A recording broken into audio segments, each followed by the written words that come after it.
आपल्या पृथ्वीवर नक्की किती महासागर आहेत? चला, याबद्दल सविस्तर जाणून घेऊया.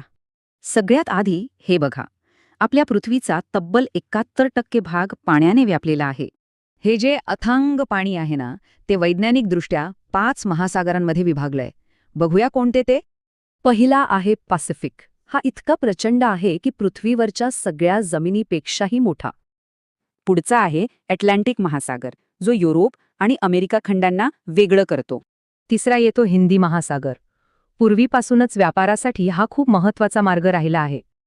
आता चौथा, आर्क्टिक महासागर. हा सगळ्यात छोटा आहे आणि बहुतेक वेळा बर्फाने झाकलेला असतो. आणि पाचवा म्हणजे दक्षिण महासागर. हा अंटार्क्टिकाच्या भोवती आहे. याला 2000 सालीच मान्यता मिळाली. पण मग आपण जे 7 समुद्रांबद्दल ऐकतो त्याचं काय? ही संकल्पना अशी आहे की पॅसिफिक महासागराला उत्तर आणि दक्षिण अशा 2 भागांत पाहिलं जातं. म्हणजे वैज्ञानिकदृष्ट्या महासागर आहेत 5 आणि 7 समुद्र. ही एक ऐतिहासिक सांस्कृतिक संकल्पना आहे. विज्ञान आणि परंपरा यातला हा फरक खूपच रंजक आहे, नाही का?